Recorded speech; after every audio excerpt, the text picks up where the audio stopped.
Hello everyone, good morning, welcome to knowledge account. আমি কুন্তল মহিন্দার তোমাদের সাথে 8 জানুয়ারি 2024 এর ডেলি কারেন্ট অ্যাফেয়ার্স নিয়ে ডিসকাস করব উইথ স্ট্র্যাটেজিকে। আমাদের মান্থলি বা ইয়ারলি কারেন্ট অ্যাফেয়ার্সের পিডিএফগুলো নলেজ অ্যাকাউন্ট অফিসিয়াল অ্যাপে তোমরা পাবে, যেটা গুগল প্লে স্টোরে অ্যাভেলেবেল, অথবা ডেসক্রিপশন বক্সে তোমাদের লিঙ্ক আছে। এই ইবুক সেকশনে গেলেই তোমরা মান্থলি ইয়ারলি কারেন্ট অ্যাফেয়ার্সের পিডিএফ বা আদার্স জিকের পিডিএফগুলো এখান থেকে কালেক্ট করতে পারবে।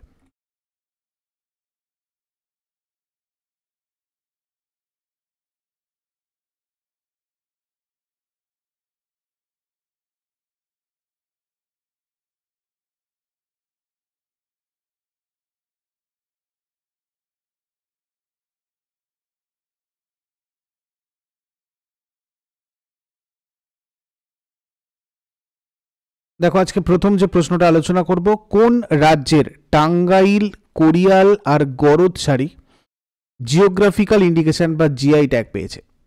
টাঙ্গাইল, কোরিয়াল, গরদ এই শাড়িগুলো রিসেন্টলি জিআই ট্যাগ পেয়েছে তোমার পশ্চিমবঙ্গের। এগুলো সবকটাই ওয়েস্ট বেঙ্গলের প্রোডাক্ট। টাঙ্গাইল, গরদ, সুন্দরবনের মধু, কোরিয়াল, কালো নুনিয়া চাল, এই সবকটা ওয়েস্ট বেঙ্গলের প্রোডাক্ট রিসেন্টলি জিআই ট্যাগ পেয়েছে। কোনটা কোথাকার সেগুলো একবার ভালো করে দেখে নাও। পশ্চিমবঙ্গের নদিয়া আর পূর্ব বর্ধমানের টাঙ্গাইল, মুর্শিদাবাদ আর বীরভূমের কোরিয়াল, গরদ শাড়ি আর কোরিয়াল এগুলো হচ্ছে মুর্শিদাবাদ আর বীরভূমের। এছাড়া সুন্দরবনের মধু, উত্তরবঙ্গের সুগন্ধি, কালো নুনিয়া চাল, এটা খুব সুগন্ধি একটা চাল, যেটা প্রিন্স অফ রাইস নামে খ্যাত। এখান থেকে খুব ইম্পর্টেন্ট, এটা জিকেটা ভালো করে মনে রাখবে। প্রশ্ন যদি আসে প্রিন্স অফ রাইস কাকে বলে, তোমরা কি বলবে? কালো নুনিয়া চাল। এটা উত্তরবঙ্গের একটা সুগন্ধি চাল।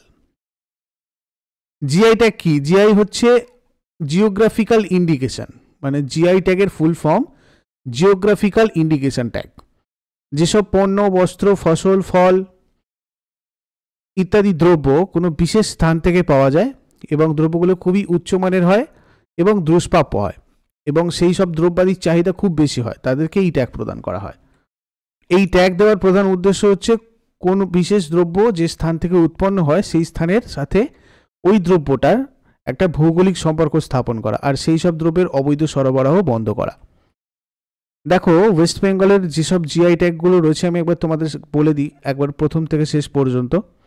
প্রথম দার্জিলিং টি পেয়েছিল, এছাড়াও লক্ষ্মণ ভোগ ম্যাঙ্গো মানে লক্ষণ ভোগ আম, তারপরে তোমার ক্ষীরসাপতি হিমসাগর ম্যাঙ্গো আর কি, হিমসাগর আম, মালদার ফজলি আম, গোবিন্দভোগ চাল, তুলাপাঞ্জি চাল, ঠিক আছে। এছাড়া হ্যান্ডিক্রাফট যদি দেখি, Nakshi Kantha, Santiniketan leather goods, Shantipur sari, Bengal Dokra, Bengal Patachitra, Baluchari sari, তারপরে তোমার ধনিয়াখালি শাড়ি, বাঁকুড়ার Panchmura terracotta craft, wooden mask of Kushmandi, Madurkathi, এগুলো সব কিন্তু হ্যান্ডিক্রাফটের মধ্যে জিআই ট্যাগ পেয়েছে, সবকটা ওয়েস্ট বেঙ্গলের প্রোডাক্ট। এছাড়া পুরুলিয়ার ছৌ মাস্ক, এটা মিস গিয়েছিল। দেখো, ওয়েস্ট বেঙ্গলের ফোক ডান্সের মধ্যে গম্ভীরা, ঢালি, যাত্রা, বাউল, মহল কীর্তন এগুলো খুবই উল্লেখযোগ্য। ন্যাশনাল পার্ক যদি দেখি তাহলে বক্সা রয়েছে, গরুমারা রয়েছে, জলদাপাড়া রয়েছে, নেওড়া ভ্যালি রয়েছে, সুন্দরবন রয়েছে, সিঙ্গলীলা রয়েছে। মুখ্যমন্ত্রী মমতা ব্যানার্জি, রাজ্যপাল সিভি আনন্দ বোস, কলকাতা হাইকোর্টের মুখ্য বিচারপতি হচ্ছেন টি.এস. শিবজ্ঞানম, অসুর, খন্ড, হাজং, হো, পারহাইয়া, রাভা, সাঁওতাল, সাভার এগুলো সবকটা এখানকার উপজাতি। উৎসব যদি দেখি তাহলে দুর্গাপূজা, নান্দিকার এগুলো সব জাতীয় নাট্য উৎসব, মানে নান্দিকার জাতীয় নাট্য উৎসব, এগুলো সব এখানকার পশ্চিমবঙ্গের ইম্পর্টেন্ট ফেস্টিভ্যাল। এর মধ্যে ঈদ রয়েছে, আরও অনেক ফেস্টিভ্যালস রয়েছে। এটা উত্তরে সিকিম রাজ্য, মানে পশ্চিমবঙ্গের উত্তরে রয়েছে সিকিম রাজ্য, ভুটান দেশ, উত্তর পূর্বে রয়েছে আসাম রাজ্য, পূর্বে বাংলাদেশ, দক্ষিণে বঙ্গোপসাগর দ্বারা, দক্ষিণ পশ্চিমে উড়িষ্যা, পশ্চিমে ঝাড়খণ্ড আর বিহার রাজ্য দ্বারা, এবং উত্তর পশ্চিমে নেপাল দেশ রয়েছে আমাদের ওয়েস্ট বেঙ্গলের। সিম্বলগুলো আগের দিন তোমাদের বলেছি, আজকে আরো একবার রিমাইন্ড করে নাও। আমাদের স্টেট সং মানে ওয়েস্ট বেঙ্গলের স্টেট সং হচ্ছে বাংলার মাটি বাংলার জল, the soil of Bengal, the water of Bengal. State bird white throated kingfisher, state fish ilish, state flower night flowering jasmine, state fruit mango, state mammal fishing cat, state tree chhatim tree. পশ্চিমবঙ্গ দিবস বা statehood day যেটা, ঠিক আছে, আমাদের West বেঙ্গলের পয়লা বৈশাখ, তাই তো? দেখো পশ্চিমবঙ্গে ইউনেস্কো ওয়ার্ল্ড হেরিটেজ সাইট 3টে আছে। 1999 সালে Darjeeling Himalayan railway UNESCO world heritage সাইটের তকমা পেয়েছিল। সুন্দরবন ইউনেস্কো ওয়ার্ল্ড হেরিটেজ সাইটের স্ট্যাটাস পায় 1987-এ, শান্তিনিকেতন 2023-এ। এগুলো তোমাদের বারবার আমি বলবো প্রত্যেক দিনই যখন তোমাদের ওয়েস্ট বেঙ্গল আসবে, যাতে করে তোমাদের এগুলো রিভাইজ হয়ে যায়, আর নতুন করে পড়ার না দরকার হয়। আর্থ সায়েন্স বৃত্তি প্রকল্পের জন্য কত বাজেট বরাদ্দ করা হয়েছে? খুব ইম্পর্টেন্ট একটা প্রজেক্ট, আর্থ সায়েন্স প্রজেক্ট। 4,797 কোটি টাকা এটার জন্য বরাদ্দ করা হয়েছে। প্রধানমন্ত্রী নরেন্দ্র মোদীর সভাপতিত্বে কেন্দ্রীয় মন্ত্রিসভা আর্থ সায়েন্স মন্ত্রকের আর্থ সায়েন্স ব্যাপক প্রকল্প অনুমোদন করেছে আর কি। একটা প্রকল্পটা 2021 থেকে 26 এই সময়ের মধ্যে ইমপ্লিমেন্ট করার চেষ্টা করা হবে। আর্থ সায়েন্স স্কিম হচ্ছে পৃথিবী আর এর গুরুত্বপূর্ণ লক্ষণগুলি বোঝার জন্য আর্থ সায়েন্সেস মন্ত্রকের একটা উদ্যোগ। 4,797 কোটি টাকা খরচ হয়েছে। আর লক্ষ্য হচ্ছে কি, আবহাওয়া, জলবায়ু, তারপর মহাসাগর, মেরু অঞ্চল, এই সব জায়গাকার মতো গুরুত্বপূর্ণ যেসব জায়গাগুলো রয়েছে, মানে এলাকাগুলো রয়েছে, সেগুলোর উপর গবেষণা করা, সেগুলোর মডেলিং, পরিষেবা সরবরাহকে উল্লেখযোগ্যভাবে উন্নত করা এই আর্থ সায়েন্স প্রজেক্টের লক্ষ্য। পৃথিবী scheme ইন্টিগ্রেটস 5 existing sub schemes. Actually 5টা সাব স্কিম রয়েছে এর মধ্যে, সেগুলো একবার তোমরা দেখে রাখতে পারো। অ্যাক্রস মানে হচ্ছে atmosphere and climate research, modelling, observational system and services. এছাড়া রয়েছে ও স্মার্ট মানে ocean services, modelling applications, resources and technology. PACER রয়েছে, পোলার সায়েন্স অ্যান্ড ক্রিপ্টো তোমার ক্রায়োস্ফিয়ার রিসার্চ। সেজ রয়েছে, seismology and geology. Research, education, training and outreach রয়েছে, reach out. The major objectives of Prithvi scheme কি দেখো, enhance and maintain long-term observations of the atmosphere, ocean, geosphere, cryosphere and solid earth to record important signals of the earth system and change. Next, Aditya L1 কোন rocket থেকে উৎক্ষেপণ করা হয়েছিল? Aditya L1 PSLV C-57 থেকে উৎক্ষেপণ করা হয়েছিল। ইসরো এর প্রথম সূর্য মিশন আদিত্য L1 শনিবার নির্ধারিত সময় অনুযায়ী ল্যাগ্রেঞ্জ পয়েন্টে প্রবেশ করেছিল। L1 মানে ল্যাগ্রেঞ্জ পয়েন্ট, সেই জায়গাটা যে জায়গাটায় পৃথিবী আর সূর্যের মধ্যেকার মধ্যাকর্ষণ নিরপেক্ষ হয়ে যায়, নিউট্রাল হয়ে যায়। হ্যালো কক্ষপথে L1 পয়েন্টের চারপাশে উপগ্রহের মাধ্যমে সূর্যকে একটানা দেখা যায়। এটা সূর্যের সমস্ত ক্রিয়াকলাপের উপর নজর রাখা যায়, তো সেই জন্য এই L1-এ আদিত্য L1টাকে পাঠানো হয়েছিল। ইসরো এটা পাঠিয়েছিল সূর্য পর্যবেক্ষণ এর জন্য, এবং এটা প্রথম ভারতীয় মিশন, মানে সূর্য রিলেটেড, সান রিলেটেড, যেটা 2 সেপ্টেম্বর 2023-এ দুপুর 11:50-এ অন্ধ্রপ্রদেশের শ্রীহরিকোটার সতীশ ধাওয়ান স্পেস সেন্টার থেকে লঞ্চ করা হয়েছিল। 400 কোটি টাকার এই মিশনটা এখন সৌরঝড় থেকে ভারত সহ সমগ্র বিশ্বের উপগ্রহগুলোকে রক্ষা করবে। আদিত্য L1 মিশন প্রাথমিকভাবে সূর্যের করোনা স্তর অধ্যয়ন করবে। যা যা Aditya L1 related important point রয়েছে, তোমাদের আদিত্য L1 নিয়ে আলাদা একটা ক্লাসও করা আছে, তোমরা চাইলে ওগুলো দেখতে পারো। তোমাদের আরও অনেক কিছু ওখান থেকে তোমরা পাবে, এক্সট্রা ইনফরমেশন, যদি ইন্টারেস্টেড থাকো জানার জন্য। আদিত্য L1 এর পেলোডের ওজন হচ্ছে 244 কেজি, আর এটা হচ্ছে সেই আদিত্য L1, মানে এইটা সেই রকেট যার সাহায্যে আদিত্য L1 পাঠানো হয়েছে। নেক্সট, 2024 সালের জানুয়ারির প্রথম সপ্তাহে সোমালিয়ার কাছে জলদস্যুদের হাতে ছিনতাই হওয়া জাহাজটির নাম কি? MV লীলা নরফক। এইটা কি হয়েছে দেখো, 4 জানুয়ারি 2024-এ সোমালিয়ার উপকূলে হাইজ্যাক হয়েছিল। এটা একটা কার্গো জাহাজ MV লীলা নরফক। এতে 15 জন ভারতীয় সহ 21 জন ক্রু সদস্যকে উদ্ধার করেছে ভারতীয় নৌসেনার ইন্ডিয়ান নেভি অত্যন্ত প্রশিক্ষিত কমান্ডো বাহিনী। অ্যাবাউট MV লীলা নরফক যদি দেখি, এটা ব্রাজিলের পোর্ট ডু অ্যাকো থেকে বাহারিনের দিকে যাচ্ছিল MV লীলা নরফক। সোমালিয়ার 300 নটিক্যাল মাইল পূর্ব থেকে এদিকে থাকার সময় জলদস্যুরা এটাকে ছিনতাই করেছিল, তো সেখান থেকে উদ্ধার করেছে actually Indian Navy. Next, Ashok Vaswani কোন ব্যাংকের MD এবং CEO পদে নিযুক্ত হয়েছেন? কোটাক মাহিন্দ্রা ব্যাংকের MD আর CEO পদে নিযুক্ত হয়েছেন অশোক ভাস্বনী। কোটাক মাহিন্দ্রা ব্যাংকের ফাউন্ডার উদয় কোটাক 1985-এ এটা প্রতিষ্ঠিত হয়েছিল, এবং এর হেডকোয়ার্টার মুম্বাইয়ে রয়েছে। নেক্সট, কোন রাজ্য দলিত ও আদিবাসীদের বার্ধক্য ভাতার জন্য আবেদনের বয়সসীমা কমিয়ে 50 বছর করেছে? ঝাড়খণ্ড দলিত আর আদিবাসীদের বার্ধক্য ভাতার জন্য আবেদনের বয়সসীমা কমিয়ে 50 বছর করেছে। ঝাড়খণ্ড হচ্ছে পূর্ব ভারতের একটা রাজ্য। 2000 সালে এটা গঠিত হয়। তোমার রাজধানী রাঁচি, সিপি রাধাকৃষ্ণন রাজ্যপাল, হেমন্ত সোরেন মুখ্যমন্ত্রী। আইনসভা এক কক্ষ বিশিষ্ট, বিধানসভার রয়েছে 81টা আসন। ঠিক আছে, এখানে বিধান পরিষদ নেই, আইনসভা এক কক্ষ, রাজ্যের আইনসভা এক কক্ষ বিশিষ্ট। আর রাজ্যসভায় 6টা আসন, লোকসভায় 14টা আসন। ভারতের প্রথম হিমালয়ান এয়ার সাফারি সম্প্রতি ভারতের কোন রাজ্য বা কেন্দ্রশাসিত অঞ্চল থেকে চালু হয়েছে? উত্তরাখণ্ড থেকে চালু হয়েছে প্রথম হিমালয়ান এয়ার সাফারি। দেশের প্রথম হিমালয়ান এয়ার সাফারি উত্তরাখণ্ড থেকে চালু হয়েছে। গাইরোকপ্টার অ্যাডভেঞ্চার শুরু করা উত্তরাখণ্ডের দেশের প্রথম রাজ্য হয়ে উঠেছে। What is gyrocopter?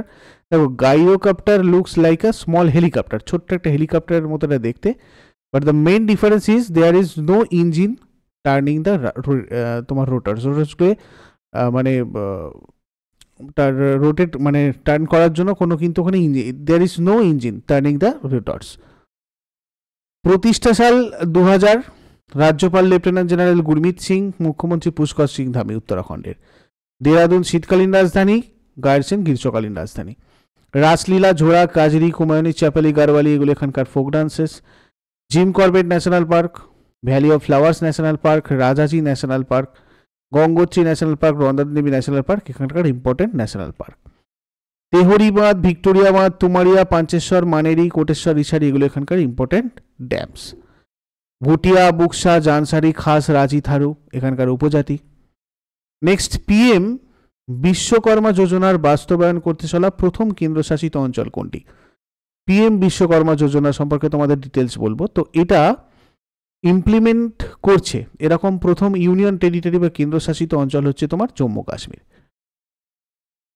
দেখো, বিশ্বকর্মা পিএম যোজনা যেটা, এটা সরকার 2023-24 থেকে 2027-28 আর্থিক বছরের জন্য বিশ্বকর্মা যোজনার জন্য 13,000 কোটি টাকা বরাদ্দ করেছে।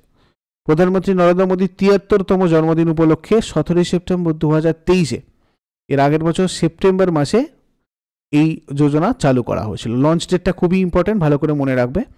প্রধানমন্ত্রী বিশ্বকর্মা যোজনা হচ্ছে এটা কেন্দ্রীয় স্কিম আর কি, কেন্দ্রীয় যোজনা, যে যোজনার আওতায় কারিগরদের আর্থিক সহায়তা দেওয়া, শিল্পী এবং কারিগরদের বিভিন্ন টুল কিট দেওয়া, অন্যান্য সরঞ্জামের জন্য ঋণ প্রদান করা, এছাড়াও ওই শিল্পীদের প্রশিক্ষণ দেওয়া, তার সাথে সাথে ভাতা দেওয়া, এগুলো করে থাকবে। মানে এই যোজনার আওতায় এইসব জিনিসগুলো হবে।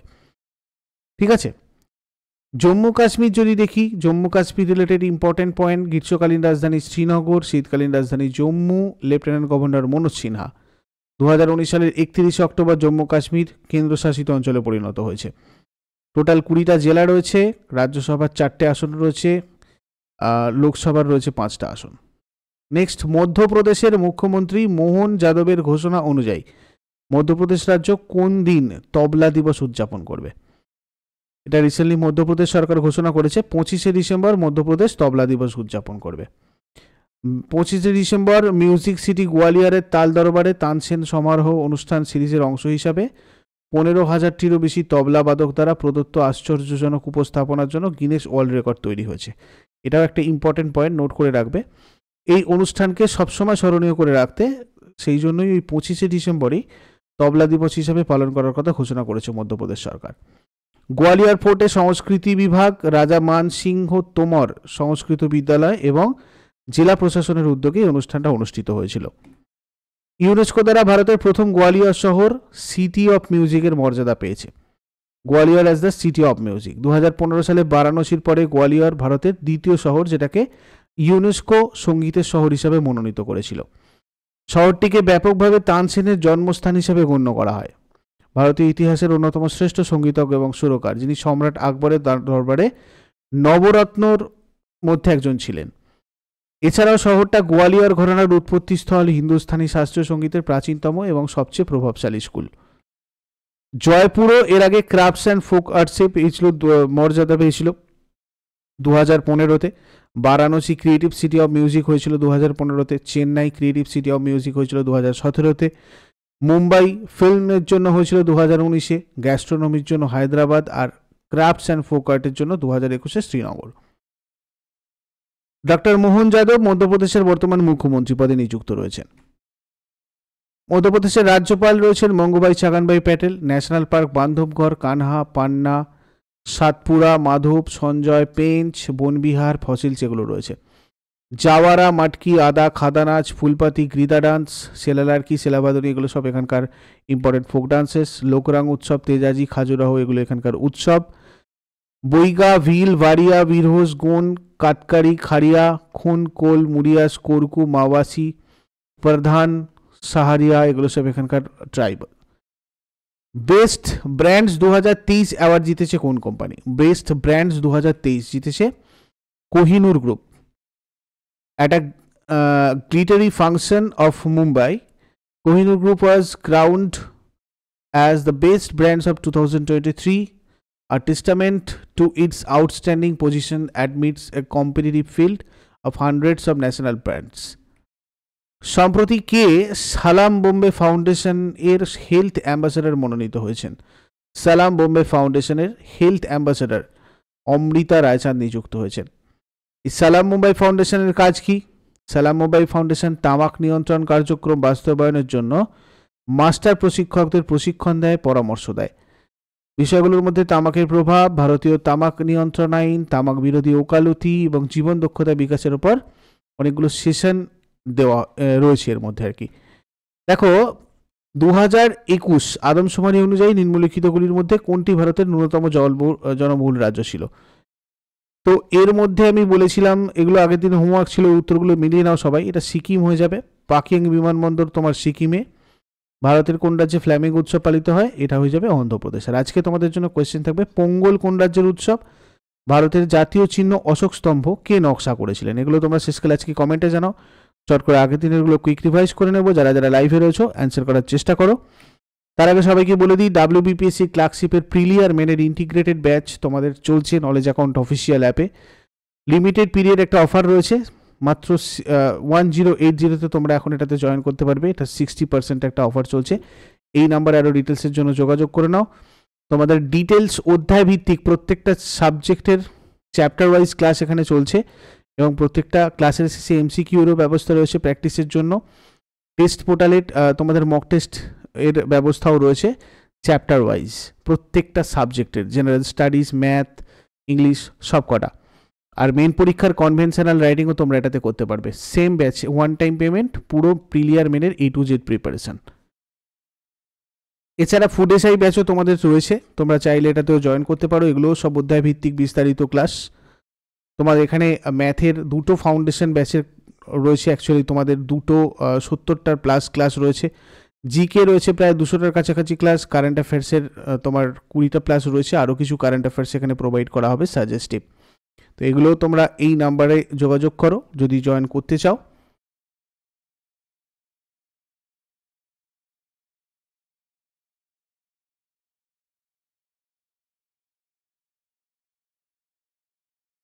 দেখো 7 জানুয়ারি 2023-এর কোয়েশ্চেন আমাদের কি ছিল? দেখো, ভগবতী প্রসাদ গোপালিকা কোন রাজ্যের নতুন মুখ্য সচিব পদে নিযুক্ত হয়েছেন? পশ্চিমবঙ্গ। রুফটপ সোলার ক্যাপাসিটি ইনস্টলেশনের শীর্ষস্থানে রয়েছে কোন রাজ্য? Gujarat. All India rubber industries অ্যাসোসিয়েশনের নতুন সভাপতি হিসাবে কে নিযুক্ত হয়েছেন? শশী সিং।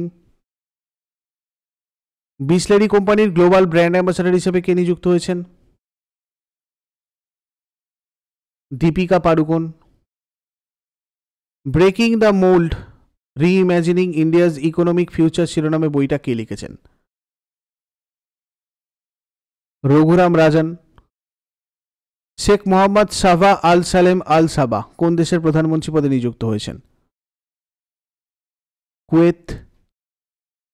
কার জন্মবার্ষিকীতে প্রধানমন্ত্রী মোদী তার সংগৃহীত রচনাগুলির 11টি খণ্ডের প্রথম সিরিজ প্রকাশ করবেন? পণ্ডিত মদন মোহন মালব্য। কোন দেশের 2024 সাধারণ নির্বাচনে প্রথম হিন্দু মহিলা হিসাবে নমিনেশন ফাইল করেছে ডক্টর সাবিরা প্রকাশ। পাকিস্তান, এগুলোই তোমাদের আগের দিনের প্রশ্ন ছিল। তোমরা অবশ্যই আমাকে কমেন্টসে ফিডব্যাক জানাবে। তোমাদের এই ফিডব্যাকগুলোই তোমাদের এই ধরনের আরও বেটার সেশন প্রোভাইড করতে আমাদেরকে হেল্প করবে। সুতরাং কমেন্ট করে সবাই কিন্তু তোমাদের ফিডব্যাকটা অবশ্যই জানিও। আর প্রতিদিন সকাল 6টার সময় ডেইলি কারেন্ট অ্যাফেয়ার্সের আপডেটের জন্য তোমরা এই চ্যানেলটাকে সাবস্ক্রাইব করে বেল আইকন প্রেস করে রাখো। Thank you so much. Next ক্লাসে আবার সবার সাথে কথা হচ্ছে। Have a great day.